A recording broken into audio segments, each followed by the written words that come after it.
Mineski up against Azubu Taipei Snipers, game number 1. We are in game. That's right, and we do see the ancient coin starts from both support players. I think that has been the favorable item start for most of the support players nowadays. And another gentle reminder to our viewers, it's going to be a best of 5 series, so hopefully we do get to see a game 5 in some of the other quarterfinals matchup. We unfortunately got to the furthest was game number 4, if I'm not wrong. That's right. It was the Saigon Jokers up against Hong Kong Attitude game. So we do have TG get caught out. Will he there you go. The board breaker goes down onto TG as well. He has gone stealth. It does look like Taipei Snipers will back away from there, and that was a really, really close call for the rat TG over there. Yeah. They're actually considering to dive this one, but I highly doubt that they will go for the dive here. They may decide to go for invade. We do have 4 members at the bottom side of the jungle, and Mineski may respond with their own red buff invade in itself. They do have that buff warded though, so it's definitely going to spot out any sort of map movement coming in from the Azubu Taipei Snipers. Right, so like I mentioned, Taipei Snipers will be spotted out with that one ward that's just lying around the area, and they'll do their own counter jungling on their own aspect. So I think it's going to be a buff trade-off, and I think this is a very aggressive move coming in from Taipei Snipers, just maintaining their early game dominance in that aspect. And there we go, the sweeping lens as well will take away the ward, that vision away from Mineski at this point of time. And once again, one more ward being placed out and taken away. There you go, Set gets caught out with the Dazzle, and he has to flash out of the way, not wanting to be hit by the Vault Breaker. So Mineski should have just given Azubu Taipei Snipers that red buff. They couldn't do really much to disrupt that one anyway, or even possibly try for a steal. And Set going in, wasting his flash there, it's gonna put that bot lane in a huge disadvantage. The moment Mistake hits level 3 and God JJ hits level 3, if they actually have that pushing power coming into the lane with the boomerang blades as well as the ricochet, you won't have that flash up. Go in with the Dazzle and just burst anyone down. Right, at first I thought the intention from Mineski there was to try to buy some time for Snoy up in the top lane, but I think for Zonda it was a great decision coming in from them to just quickly burn the teleport to get right back into the lane. So because of that, he's able to kind of catch up with the experience. There we go, the Dazzle onto Set once again with the boomerang blade now, dealing on some hurt onto him, and Orion now coming ahead in the exchange against Exo. So Taipei Snipers really putting on the hurt on Taipei Snipers, against Mineski at this point of time. Yeah, the lanes for Mineski doesn't seem to be doing too well. The only one that I feel that is going to probably be quite even will be the Jax against Dr. Mundo lane. He does use health as a resource. The dev centers will come out and slightly miss, and it's just going to be, kind of some lane farm here and there. Right, so we are right back into this game, and what do you think of this early strategies that Taipei Snipers need to pull out? And actually we do see a gank up onto Exo. That was a clean gank coming in, wins with the great awareness. First blood for Taipei Snipers, and I think that's the great way to start off for them, and they need to kind of maintain this early game lead in order for them to pull out the all-famous buffet strategy that they always like to do. This is very classic Azubu Taipei Snipers. You will have the nice spell shield come out from God JJ just to prevent any sort of counter initiation under the turret. So we do have a gank in the top lane that's happening right now, and Snoy taken down extremely low. Does have to use the counter strike to save himself. Doesn't burn any summoner spells in the top lane, so Snoy gonna be happy with that. He's probably gonna back off because the lane is pushed up quite a bit. So like I said, this is very typical of the Azubu Taipei Snipers. You have Wins constantly putting lane pressure walls, so much damage coming out from Mistake as well as God JJ. The ricochet is just going to continue to bounce on Set as well as TG. But like I said, Wins playing the aggressive game going to work in Azubu Taipei's favor, Azubu Taipei Snipers' favor. Right, and it's strange though that he is the one putting on the aggression, because he hasn't reached level 6 with the Assault and Barry that would give him that guaranteed hard CC. I mean, we do see Noah coming into the bottom lane. Will he go for the gank? And there we go with the twisted advance onto Mistake at this point of time. A misplay coming in from Set there, and the sapling goes down to Mistake. It does look like they will not go down in the exchange, and now got JJ turning on and putting on some exchange onto the bottom lane of Mineski here, and does look like this this gang will not come out ahead on the side of Mineski. And with the Vault Breaker into the mid lane as well. Now Exo taking off a whole lot of damage, and does look like he will be able to back off with the help of the Central Charge as well as the Explosive Minefield. Yeah, that's right. And in that gang, we actually saw Noel go in for the Twisted Advance onto Mistake, and neither God JJ or Mistake actually burned off any summoner spells, so, you know, that's, I would consider not a very good gang coming in. They do have to back off. We will see God JJ as well as Mistake come back with that slight item advantage, having that Vampiric Scepter onto Silver, and, you know, having that extra damage in lane as well as lifesteal is just gonna solidify their dominance in that bot lane in itself. Right, not only that, we do see God JJ coming up on top slightly on CS as well, as they are slowly clearing out this whole way for themselves. That will secure some more kills, some more gold for God JJ in the meantime, as we do see Snoy and Zonda brawling it out in the top lane, and Zonda surprisingly coming right out on top of this one. I think it must be the works of the Infected Cruiser like you were mentioning earlier. Yeah, that's right. Having that slight level advantage ever since you had to have Snoy go back from the gang from Wins, as well as that pressure coming in, knowing that Wins may be on the sidelines will force Snoy to kind of play slightly passively, and that passive play will probably earn you some cleavers to the face, and that's just not good on the side of Mineski at all. What Mineski needs to do, or actually what Noel needs to do, is to mainly just... How does God JJ pull off these spell shields? Well, I think it's just a matter of reflex, man. Quick fingers, fastest fingers first earns you the victory in this game. That's the second death sentence he's actually shielded. So the aggressiveness coming from Snoy actually is a very telling sign the moment he hits level 6. That's what Jax players like to do, because having the additional burst damage on the third strike from your Grandmaster's Might in itself will actually deal quite a bit of damage. Right, so at this point of time, we do see Noah looking around the sidelines, but it does look like Wins will be right around the corner to try to do some counter jungling, or at least to respond to what Mineski has in store for them. It does look gonna like be in a bit of trouble once again. Yeah, it does look like Wins will go up against Exo once again. There we go. With the shockwave landing onto him as well, it does look like he will just melt down to the face of Winston. That's the second kill right down in the middle, and once again with the third death sentence he spell shielded. Is that going to be our next mini game of this one? Count the amount of death sentence being blocked up by the spell? No, just count how many spell shields God JJ is going to proc this game. Right, and I think it's rather frustrating for Seth as well, because every time he tries to go in for that death sentence exchange, he just gets immediately blocked out from God JJ, and not only that, it just replenishes his mana, and he'll be able to throw even more boomerang blades as well as ricochet. God JJ is like, you know what I feel? He's like standing in a position in which Seth is going to death sentence him. He's going to bait out the death sentence, and then says, hey, I've got my spell shield. I'm going to recover back some mana and throw a few more boomerang blades as well as ricochets at your face. Thank you for the mana regeneration. Yeah. Thank you for the free mana. Right, and at this point of time, he's sitting at a 25 CS advantage over TG at this point of time. It does look like Noel would want to have an answer to that as he slowly heads down to the bottom lane, but it does look like Taipei Snipers would have some response of their own as well. There we go, Noel now jumping right into the frame, and he does it, finally landing onto Mistake at this point of time. Zonda teleporting right back into the frame. Barrier has to be popped for TG at this point of time, and God JJ will be able to secure the kill with the blue and black. A solid dash lead now goes down to Noel.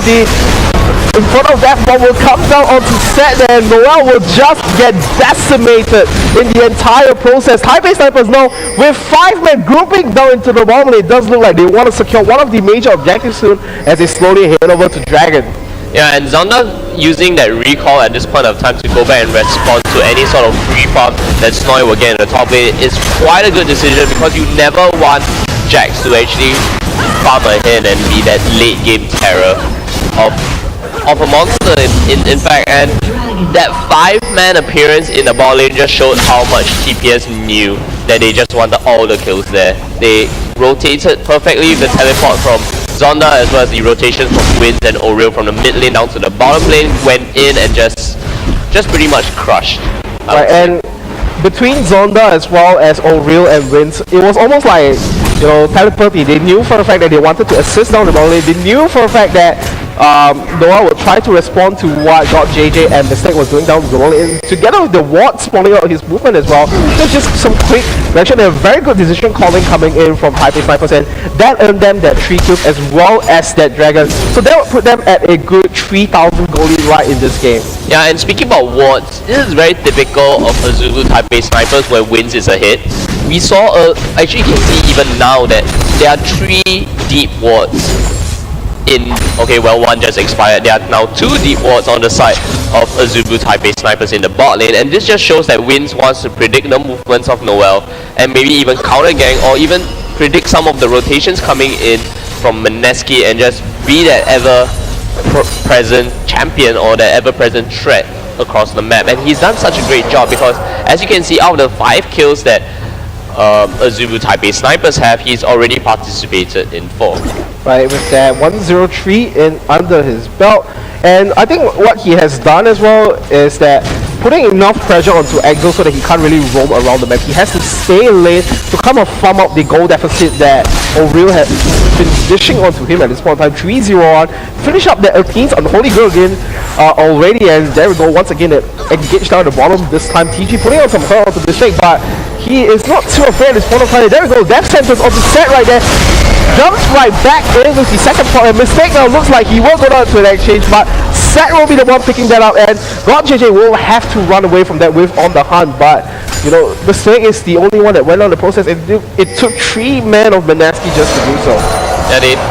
I believe 2 ultimates were used in that one, the box as well as the Vengeful Maelstrom, so that's what we have here just to kill off Mistake as a support. And Tarek is not one of the easiest supports to kill. He does have that aura coming in. Oh, the cleaver coming out.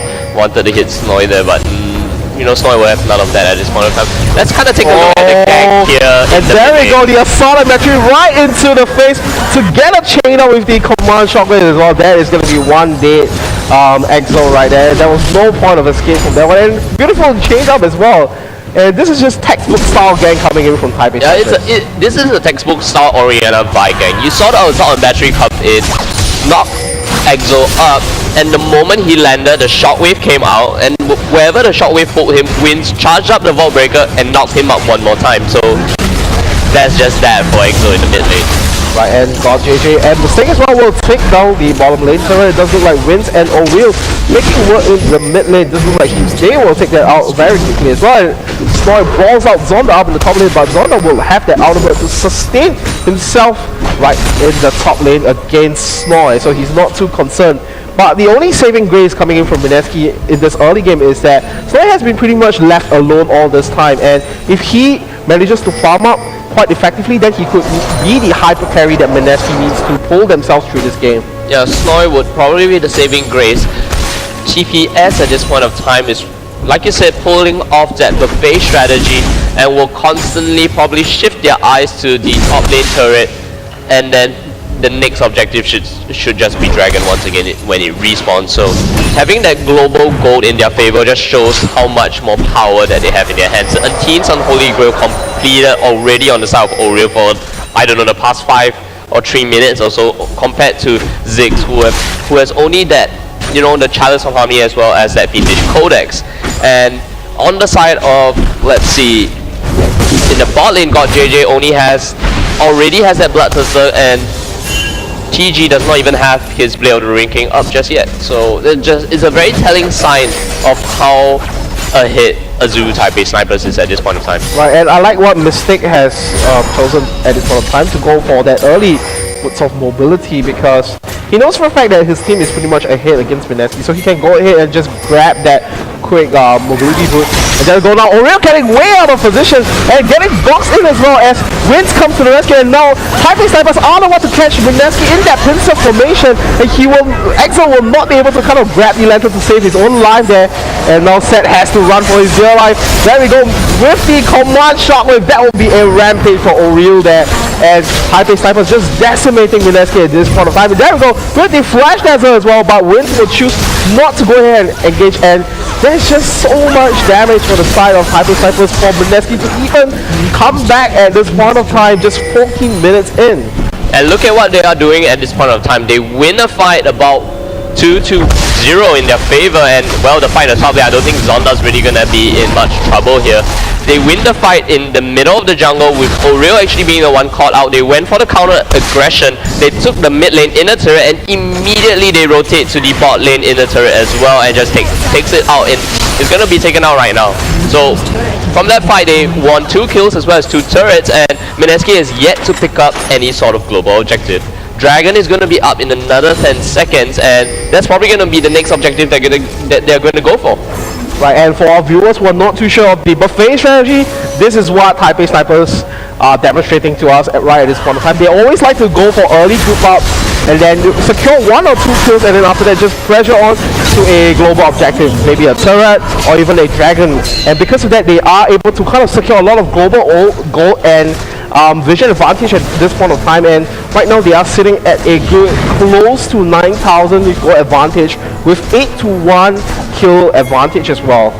That's right, it is that global 9,000 gold advantage coming in, and the moment you actually hit pre-20 minutes and you have like a 6 turret deficit, it's extremely hard for you to come back from that one, no matter how fat that Jax may be at this point in time. He has the Blade of the Ruin King up at this moment, but Zonda will be building from the Sunfire Cape into probably the Spirit Visage just to give him that extra boost of tankiness and resistance. And that's just gonna be so devastating. Look at the item disparity coming in. O'Reilly has the Death Cap completed, and look at what Exo has. He only has the Athene's Unholy Grail. He was probably gonna recall, so pick up a few just, you know, non-essential, a few simple AP items coming in, none of the core. He doesn't even have much gold. He only picks up a ward and he just picks up consumables. So that whole full item advantage ahead, and the fact that, whoa, Snore is gonna just get crushed here. Right, and quick response coming from Taipei Snipers. They knew for the fact that Snore is the only member that has not been shown some love from their end. So they say, hey, why not we just pop over to the top lane, help Zonda a little bit, make sure that they take out the top lane turret as well. So that's just the final outer turret that stands in the way of Taipei Snipers. And this look like they might even rotate over to do Baron. Are they going to do it? So they have the options and the firepower to do so. And a 17-minute Baron attempt coming in from Taipei Snipers. Well, they did see Exo, TG, as well as Set in the bottom half of the map. So after taking that outer top lane turret down, they go for yet another global objective.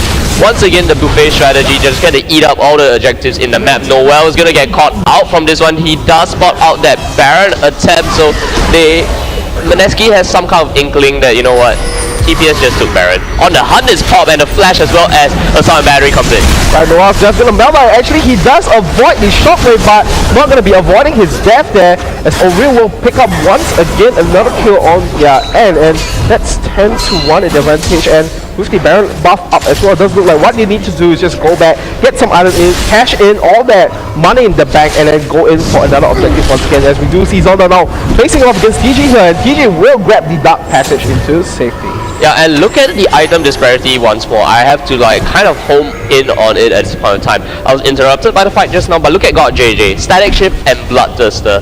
And TG, ever since I kind of compared his items just now, he has yet to complete that Blade of the Ruin King. I don't know whether he has enough gold to go back and get it. Yes, he does, but still he is a full item behind God JJ. And look at O'Reilly. He has that Magi Soul Stealer. I think it's the favorite item for most of our Taiwanese mid laners nowadays. They always like to go for the Magi Soul Stealer.